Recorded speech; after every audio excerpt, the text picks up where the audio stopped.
지난주에 말씀드렸던 것처럼 이 구계명에 대해서 이어서 좀 말씀을 나누려고 합니다.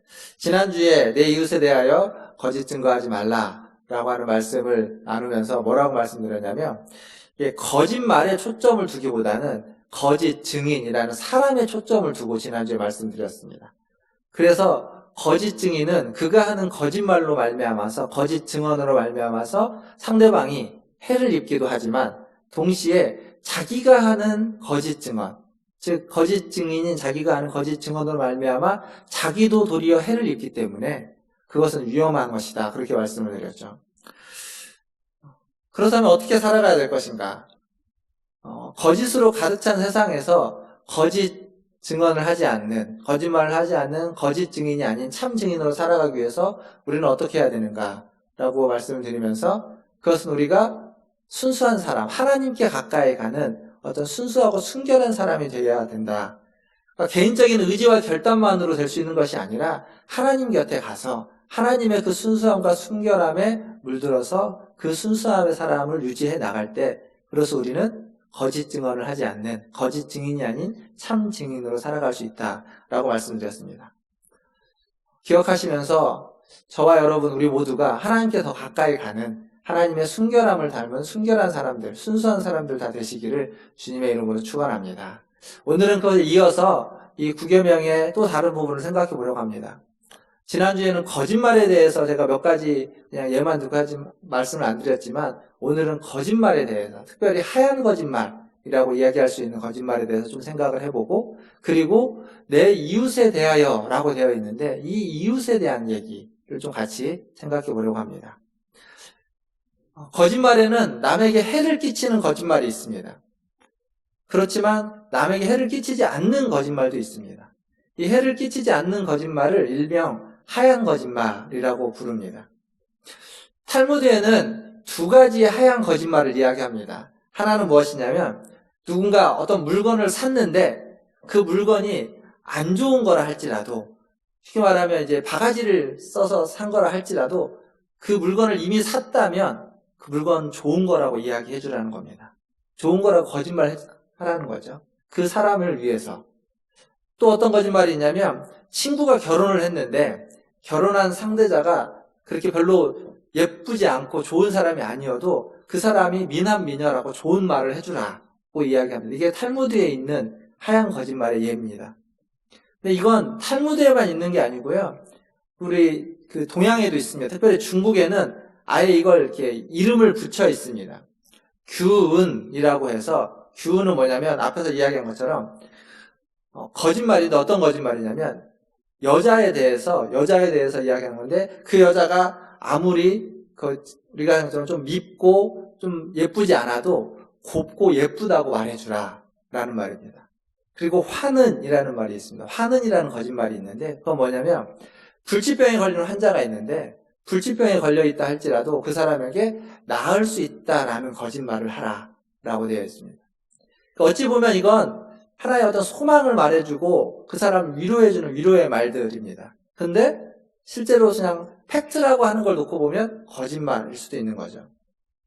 근데 이런 거짓말은 해가 되는 거짓말은 아닙니다. 그 상대방에게 해를 주진 않죠. 반대로 아주 작은 거짓이지만 큰 해를 입히는 거짓들도 있습니다.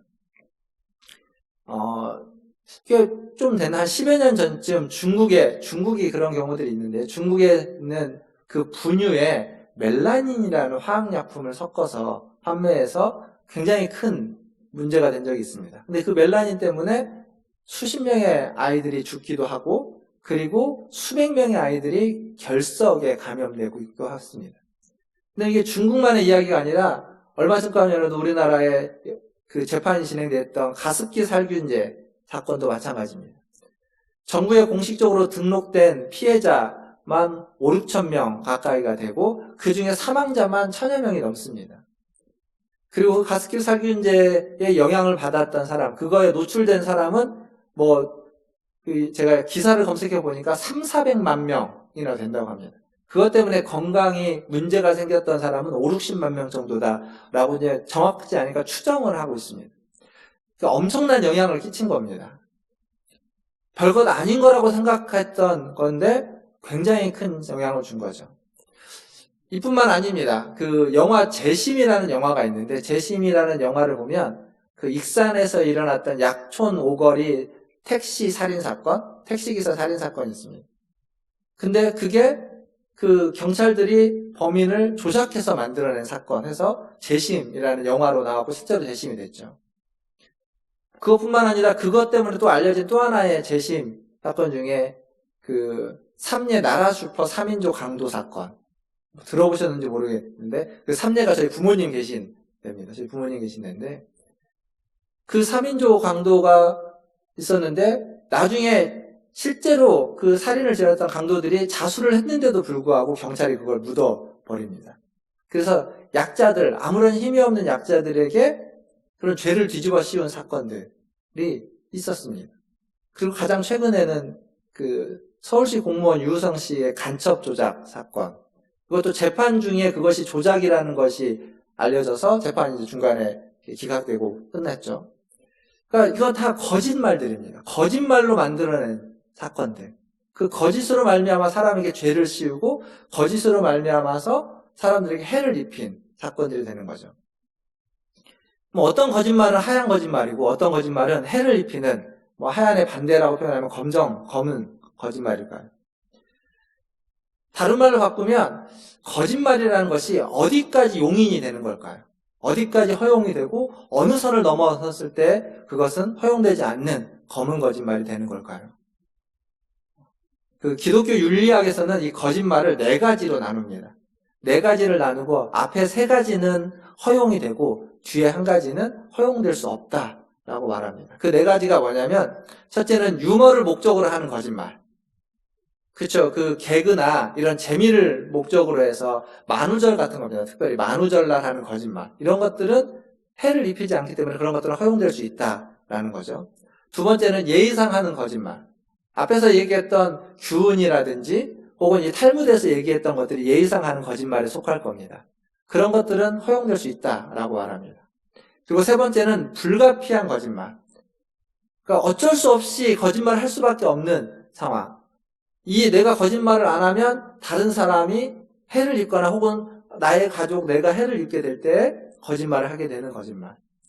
그러니까 이런 경우는 아마 그 전쟁이나 이런 이야기들을 통해서 영화들이나 혹은 이야기를 보면 그 어떤 사람이 자기 집에 숨었는데 그 사람을 찾으러 오는 그 나쁜 사람, 나쁜 상대 군인들이 와서 적군이 와가지고 아군의 사람들을 찾을 때 그들을 숨겨주고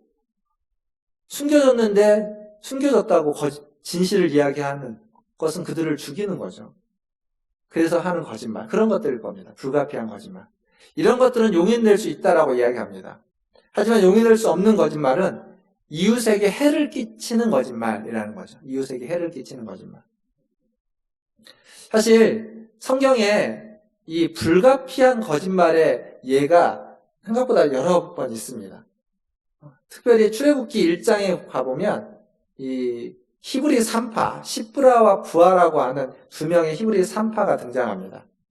여기 보면 애굽의 바로가 그 유대인들이 히브리인들이 아이를 낳으면 남자아이는 다 죽이라 라고 명령을 내립니다. 그런데 이 시브라와 부하라는 히브리 3파가 그들을 살립니다. 죽이지 않는 거죠. 명령을 어기고 남자아이를 살리고 그리고 이제 바로에게 이렇게 대답합니다. 출애굽기 1장 19절을 보시면 3파가 바로에게 대답하는데 이렇게 대답하죠. 3파가 바로에게 대답하되 히브리 여인은 애굽 여인과 같지 아니하고 건장하여 3파가 그들에게 이르기 전에 해산하였더이다. 거짓말입니다. 그렇지 않습니다. 그들이 죽이지 않은 겁니다. 그러자 20절에 이렇게 되어 있습니다. 하나님이 그 3파들에게 은혜를 베푸시니 그 백성은 번성하고 매우 강해지니라. 거짓말을 했는데 바로의 명령을 어겼고 그리고 거짓말까지 했는데 20절은 그들의 행위에 대해서 하나님이 은혜를 베풀었다. 그 거짓말을 용인했다는 겁니다. 인정해줬다는 거죠. 앞에 17절에 가보면 이 히브리 3파가 왜 그렇게 바로의 명령을 어겼는지에 대해서 하나님을 두려워하여 라는 표현이 나옵니다. 다른 말로 바꾸면 하나님을 경외했다는 겁니다. 하나님을 경외했기에 그들은 바로의 명령을 어겼던 거죠. 그러니까 거짓말은 분명 거짓말입니다만 그것을 거짓말이라고 책망하지 않고 그들에게 은혜를 베풀고 있는 모습을 봅니다. 이런 이야기는 여호수아서 2장에 가보면 또 기생 라합의 이야기에 똑같이 등장합니다. 기생 라합이 어떤 일을 했죠? 2명의 정탐꾼이 여리고성에 들어왔을 때 그들을 숨겨줍니다. 그리고 그들을 찾으러 온 군인들에게 거짓말을 하는 거죠. 그들이 우리에게 오기는 왔으나 금방 나갔고 나는 그들이 누군지 모른다 라고 거짓말을 합니다. 어디로 갔는지는 모르겠다. 하지만 빨리 가면은 찾을 수도 있을 것이다 라고 거짓말을 하는 거죠. 이러한 기생 라합의 거짓말에 대해서 야고보서에 가보면 야고보가 한 평가가 있습니다. 야고보서 2장 25절에 보면 뭐라고 되어 있냐면 또 이와 같이 기생 라합이 사자들을 접대하여 다른 길로 나가게 할 때에 행함으로 의롭다 하심을 받은 것이 아니냐. 그러니까 그 2명의 정탐꾼을 숨겨두고 그 찾으러 왔던 사람들에게 거짓말하고 그들이 다른 길로 가서 해를 입지 않도록 한 행동에 대해서 의롭다함을 여겼다. 의롭다함을 받은 것이다. 라고 평가하고 있습니다. 라합의 행동이 의로운 행동이라는 겁니다. 분명 거짓말을 했지만 그것이 의로운 행동이라는 거죠. 히브리 3파에 대해서도 그렇고 이 기생 라합에 대해서도 하나님 앞에서 거짓말은 했는데 옳다라고 의롭다라고 인정받고 있습니다. 혹시 이런 성경에 있는 이야기를 보고 하나님은 거짓말을 옳은 것이다 라고 인정하시는 분이구나 라고 생각하시는 분은 아무도 안 계실 겁니다. 아무도 안 계실 겁니다. 근데 이게 그렇게 생각하는 데가 있죠. 자기의 단체를 위해서 거짓말을 하는 건 아무런 문제가 되지 않는다. 그게 이제 가장 대표적으로 이 코로나 때문에 전국적으로 이슈가 됐던 신천지라는 곳이 그들은 거짓말에 대해서 그들의 신천지를 위해서 하는 거짓말은 거짓말이 아닙니다. 그것은 옳은 것이 되는 거기 때문에 그들이 거짓말이 용인되는. 그러니까 성경에 있는 어떤 예들을 적용함에 있어서 엉뚱하게 적용하는 한 예입니다.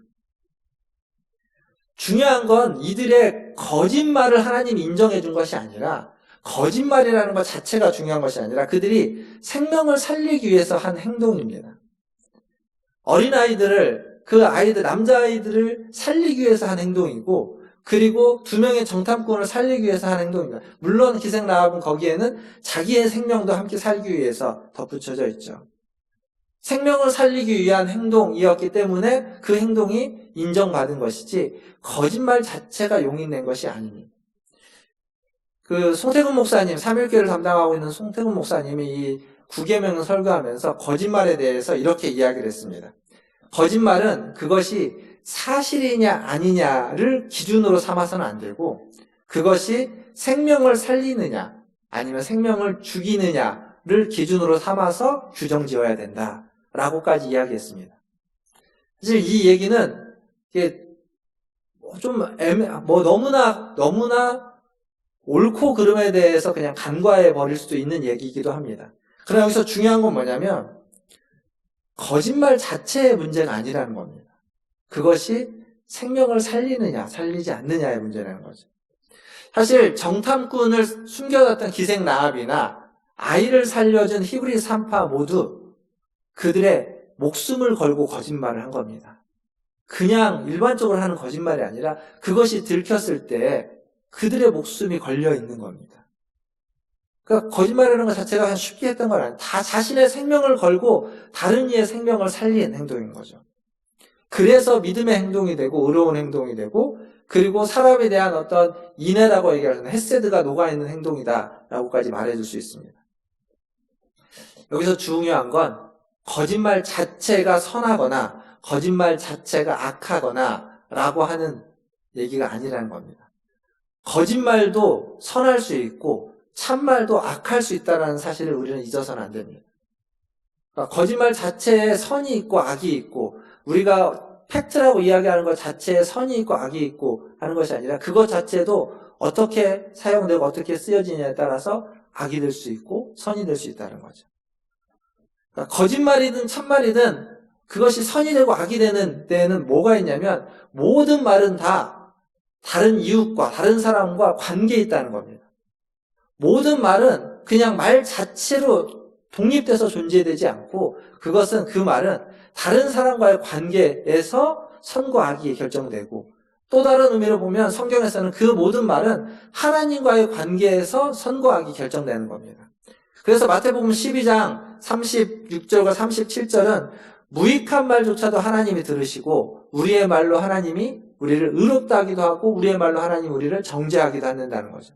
제가 한번 읽어드리겠습니다. 36절과 37절을 보면 내가 너희에게 이르노니 사람이 무슨 무익한 말을 하든지 심판날에 이에 대하여 신문을 받으리니 내 말로 의롭다함을 받고 내 말로 정죄함을 받으리라.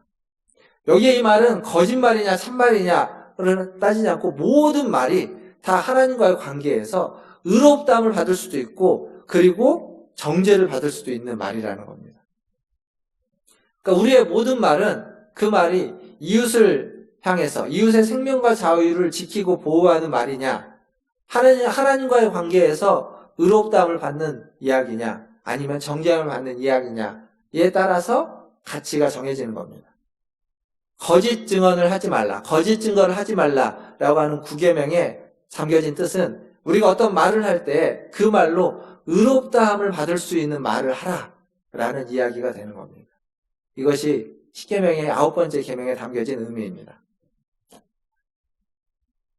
오늘 이 자리에서 함께 예배드리는 저와 여러분 우리 모두가 우리의 모든 말이 우리의 모든 생각이 하나님 앞에서 의롭다 인정을 받는 그러한 말과 그러한 생각이 다 되시기를 주님의 이름으로 축원드립니다. 이제 구계명의 그 거짓 증거하지 말라라는 그 말 앞에 있는 내 이웃에 대하여라는 부분을 좀 생각해 보려고 합니다. 이웃은 어떤 사람입니까? 사실 이 질문은 질문이라고 할 수 없는 질문. 우리는 이웃이 어떤 사람인지 다 알고 있습니다. 굳이 설명하지 않아도 압니다. 가까이서 지내고 있는, 연락을 하고 있는 그러한 사람들, 이웃입니다. 성경도 이웃에 대해서 내 이웃이 누구입니까? 라고 질문한 부분이 있죠. 누가복음 10장에 가보면 우리가 일명 선한 사마리아인이라고 부르는 그 여리고를 가다가 강도 만난 사건에서 그 이야기를 통해서 내 이웃이 누구냐라는 질문이 던져집니다. 그때 주변에 있는 많은 사람들이 등장합니다. 제사장도 등장하고 레위인도 등장하고 이방인이라고 불려질 만큼의 좀 사람들에게 무시받고 있는 사마리아 사람도 등장합니다. 근데 거기에서 이웃은 어떤 사람이었냐면 한 사람이 강도를 만나서 가지고 있는 모든 것을 다 빼앗겼고 그리고 내버려진 사람. 그 사람에게 어떠한 태도와 어떠한 자세로 그 사람을 대하고 있느냐. 정작 이웃이 누구인지는 그때 알 수 있다는 겁니다. 평상시에 좋을 때, 가진 것이 있고 관계가 좋을 때, 그럴 때 내 주변에 있는 사람이 진짜 이웃이 아니라 가진 것이 다 사라지고 버림받았을 그때 내 옆에 나를 돌봐주려고 자기 것을 나눠주는 사람. 그 사람이 진짜 이웃이다. 라고 누가복음 10장은 말해주고 있습니다. 히브리어로 이 이웃이라는 말은 레아라는 단어인데 이 단어가 어디에서 온 단어냐면 양을 치다, 양에게 꼴을 먹이다 라고 하는 단어에서 파생된 단어입니다. 그러니까 이웃이라는 말은 좀 그 근원을 따져보면 어떤 의미가 그 안에 담겨져 있냐면 함께 꼴을 먹고 함께 다니면서 함께 생활하는 사람. 그러니까 함께 우리 표현대로 하면 가족을 식구라고 이야기하죠. 같이 먹는다는 의미입니다. 함께 먹는다. 이웃은 그런 겁니다. 함께 먹고 함께 나누는 사람이 이웃이라는 단어에 담겨진 어원입니다. 즉 누가복음 10장에 나왔던 이야기로 다시 한번 표현하면 버림받은 그 사람을 찾아서 데리고 가서 먹여주는 거죠. 그 주막에 데리고 가서 그 사람에게 주고 이 사람에게 필요한 것을 먹을 것을 주라라고 하는 사람. 그런 사람이 이웃인 겁니다. 근데 이웃이 항상 그렇다고 해서 항상 좋은 것만은 아닙니다. 식구가 그렇죠. 가족들이 참 좋지만 같이 밥을 먹고 같이 나누는 식구들이 참 좋지만 그렇다고 언제나 가족이 항상 좋은 것만은 아닙니다. 이웃도 마찬가지입니다. 그 유대인들은 이제 목자로서 양을 치죠. 양을 치면서 양들의 습성을 봅니다. 양들의 습성 속에 뭐가 있냐면 꼴을 같이 먹기는 하지만 이 꼴이 부족할 때 꼴이 넉넉할 때는 같이 잘 먹고 사이좋게 지내는데 꼴이 부족할 때는 이 양들은 자기가 꼴을 먹기 위해서 다른 양들과 싸웁니다. 서로 욕심을 냅니다. 그게 양들의 습성입니다. 뿐만 아니라 서로 대장이 되기 위해서 막 싸우기도 합니다. 그리고 어렵고 힘든 길을 가거나 그럴 때는 서로 안 가려고 하는 모습도 있습니다. 그러니까 양들이라고 하는 그 모습, 이렇게 꼴을 같이 먹는 양들의 모습을 통해서 알 수 있는 건 이웃이라는 속성은 이와 같습니다. 좋을 때도 있지만 그 안에 아주 묘하게 어떤 긴장감이라는 게 있습니다. 내 이웃이 뭔가 잘 되면 축하해 주지만, 그리고 잘 됐다고 말하지만 그 안에는 왠지 모를 질투심과 나도 좀 되고 싶은 욕망과 욕심이 함께 공존하고 있는, 그것들이 어떤 식으로 드러나게 되냐면 때로는 그것이 거짓말이라는 걸 통해서 나타나기도 하는 겁니다. 그러니까 거짓증이 되지 말라라고 하는 이 이야기는 다른 말로 바꾸면 너는 다른 사람에게 어떤 이웃이냐라는 물음이기도 합니다. 너는 어떤 이웃이냐? 너는 강도 만난 자의 이웃이냐? 너는 제사장 같은 이웃이냐? 너는 레위인 같은 이웃이냐? 아니면 너는 사마리아 사람 같은 이웃이냐? 라고 묻고 있는 질문입니다. 사랑하는 성도 여러분, 죽어가는 이에게 먼저 손을 내밀어 주는 것, 그게 진정한 이웃입니다. 그리고 하나님 우리에게 원하시는 이웃의 모습입니다. 제사장도 좋고 레위인도 좋습니다. 선한 사마리아인으로 살 수도 있습니다. 근데 내가 제사장이냐, 레위인이냐, 유대인이냐, 사마리아인이냐, 그것보다 더 중요한 건 내가 어떤 이웃이냐라는 겁니다. 나의 지위나 내가 가지고 있는 것이나 나의 능력이나 내가 하고 있는 일이 내가 어떤 이웃인지를 말해주지 않고 죽어가는 사람들, 어려운 사람들을 향해서 내가 가지고 있는 것, 많건 적건 내가 할 수 있는 것, 큰 일이건 작은 일이건 그것에 손을 벌치고 손을 내밀고 나눌 수 있는 사람, 그게 진정한 이웃이고 그게 진정한 이 9계명에 응답하는 하나의 모습이라고 말할 수 있습니다. 오늘 이 자리에 함께한 저와 여러분 모두가 이러한 진정한 이웃이 되는 그러한 은혜가 있기를 주님의 이름으로 축원합니다. 마지막으로 하나 더 생각해 보고 싶은 건 이제 사도 바울이 거짓말하는 사람, 사도 바울은 거짓말하는 옛사람이라는 표현을 합니다. 거짓말하는 옛사람을 벗어버리고 새 사람을 입으라 라고 한 말씀을 좀 살펴보면서 말씀을 마무리할까 합니다. 골로새서 3장 8절에서 10절까지 말씀입니다. 골로새서 3장 8절에서 10절 제가 읽어드리겠습니다. 이제는 너희가 이 모든 것을 벗어버리라. 곧 분함과 노여움과 악의와 비방과 너희 입에 부끄러운 말이라. 너희가 서로 거짓말을 하지 말라. 옛사람과 그 행위를 벗어버리고 새 사람을 입었으니 이는 자기를 창조하신 이의 형상을 따라 지시에까지 새롭게 하심을 입은 자니라. 자, 여기 보시면 사도 바울은 분함과 노여움, 악의와 비방에 차 있는 거짓말을 버리라라고 이야기합니다. 거짓말을 버리라는 거죠. 그리고 그런 행동들은 다 옛사람의 행위라는 겁니다. 옛사람의 행위들이고 우리는 그 옛사람의 모든 행위를 다 벗어버리고 새 사람의 행위를 입으라는 겁니다. 거짓말하는 옛사람은 벗어버리고 새 사람으로 거듭나야 된다라고 말해주고 있습니다. 이게 바로 10계명의 이 9번째인 9계명이 무엇을 지향하고 있는지를 말해주는 거죠. 지난주에 말씀드렸던 것처럼 새 사람, 새로운 증인, 거짓 증인이 아니라 참 증인이 되는 것, 사람에 대한 이야기로 사도 바울도 귀결시키고 있습니다. 에베소서 4장도 마찬가지입니다. 에베소서 4장 22절과 25절도 같은 얘기를 합니다. 22절부터 25절을 제가 읽어드리겠습니다. 너희는 유혹의 욕심을 따라 썩어져가는 구습을 따르는 옛사람을 벗어버리고 오직 너희의 심령이 새롭게 되어 하나님을 따라 의와 진리의 거룩함으로 지으심을 받은 새 사람을 입으라. 그런즉 거짓을 버리고 각각 그 이웃과 더불어 참된 것을 말하라. 이는 우리가 서로 지체가 됨이라. 여기도 보면 에베소서도 옛사람을 벗어버리고 새 사람을 입으라고 하면서 새 사람은 어떤 사람이냐면 거짓을 버리고 이웃에 대하여 참된 것을 말하는 사람, 이웃을 향해서 해롭지 않은 일을, 해롭지 않은 말을 하는 사람이 바로 새 사람이라는 겁니다. 진짜 이유, 진짜 지체가 어떠한 것인지를 말해주고 있습니다. 오늘 말씀을 읽겠습니다. 고 김수환 추기경이 그런 말을 했습니다.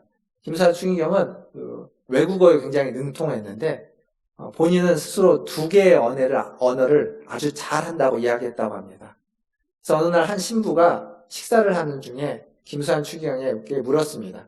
추기경님이 그렇게 능통하다고 하는 2개 언어가 무엇입니까? 독일에서 공부를 했으니까 독일어입니까? 그리고 일본어도 잘한다고 하는데 일본어입니까? 2개의 언어가? 여러 가지를 물었는데 김수환 추기경이 다 아니라고 말했다고 합니다. 그럼 도대체 잘한다고 하는 그 2개의 언어가 무엇이냐고 물었을 때 김수환 추기경이 이렇게 대답했다고 합니다. 하나는 거짓말이고 또 다른 하나는 참말이라고. 무슨 얘기냐면 우리는 거짓말과 참말에 굉장히 능통한 사람들입니다. 수시로 거짓말을, 수시로 참말을 하면서 살아가고 있습니다. 어느 것 하나를 하지 말아야 된다라고 이야기하면 우리는 말을 할 수 있는 말이 굉장히 없어질 겁니다. 윤리학에서도 어떤 악의에 찬 거짓말이 아닌 해를 입히지 않는 거짓말을 용인한 것처럼 우리는 그 앞에 있습니다. 중요한 것은 거짓말이나 참말, 그 말이 이웃을 살리느냐, 이웃을 해롭게 하느냐가 중요한 겁니다. 참말만 하고 있지만 이웃에게 해를 입히고 있다면 그 참말은 하나님 앞에서 의롭다 인정을 받을 수 없는 말이 되는 겁니다. 구습을 벗어버리라, 거짓말을 하지 말라라고 하는 이 모든 얘기는 우리가 심령이 새롭게 된 새 사람을 입고서 이야기하고 말하고 있느냐라고 묻는 질문입니다. 그래서 거짓의 증인이 되지 말고 진리의 증인, 참 증인이 되라라고 하는 이 9계명은 참 증인으로서 이웃을 살리고 이웃을 회복시키시고 또 이웃에게 생명과 자유를 지키고 보호하는 그러한 말과 그러한 행동을 하라라는 도전이 되는 겁니다. 그렇게 옛사람을 벗어버리고 새 사람으로, 새롭게 된 사람으로 거듭나서 살아가시는 우리 모든 성도들 되시기를 주님의 이름으로 축원합니다. 기도하겠습니다.